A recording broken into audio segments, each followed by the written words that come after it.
Hello mga idol. Ito magta-try tayong mag-fade ng mano-mano pero naka-pre cut na yung gilid niya kasi testing lang natin kung kakayanin ko pang maggawa ng ganito. Dito gumagamit tayo ng manipis sa suklay at saka gunting na maliit. Yan lang po ang gamit natin, no. Sa ganitong proseso, ang medyo bihasa dito si Owen Dread Barbers. Gumawa na siya ng ganito ng mga ilang video na 100% scissors at labaha at suklay lang ang ginamit niya. Walang clipper, walang trimmer, walang shaver. So, hindi ko pa natatry yun kung kakayanin ko ba yun o gaano ko katagal magagawa yun.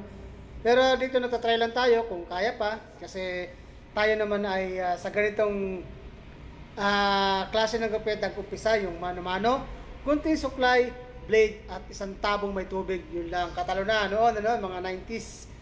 Wala pang mga YouTube, no? Wala mga barber vlogger. Hindi kagaya ngayon. Ang mga barbero natin, mga masaswerte na.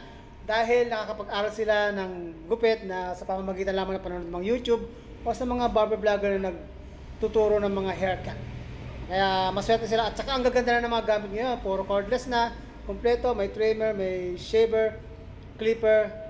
Noon, walang mga ganyan, ano? Pero dito, yan mga idol, nakikita yung discount natin itong sungkit. Itawag na sungkit yan, no? Sa ganitong proseso, medyo mag-iingat din tayo, no? Kasi pwedeng makat yung balat ng customer, pwedeng masugatan. Kaya dapat alalay tayo, maging maingat din tayo.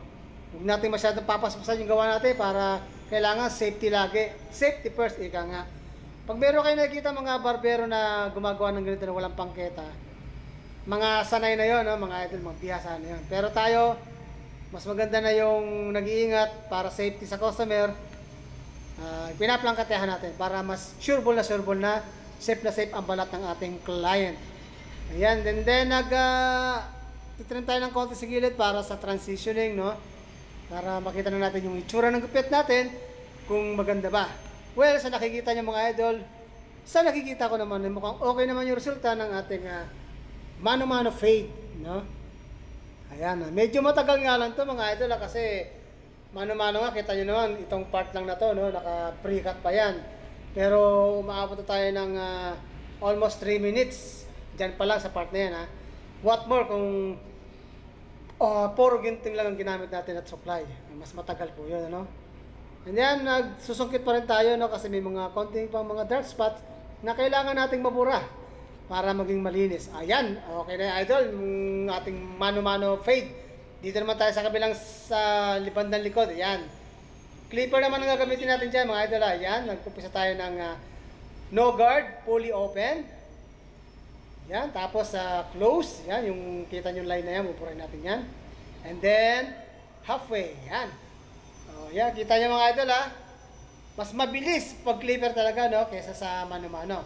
Pero ang importante rito, tignan natin kung parehas ba ang magiging resulta ng gupit ng mano-mano at ng gupit ng clipper. Yan. Ayan, naka 0.5 na tayo. Nag-open, close tayo dyan. Play lang natin ng lever. And then, number 1 na tayo. Close. And then, halfway. Pataas tayo, no? Tapos, close. Open pala, open. Sorry.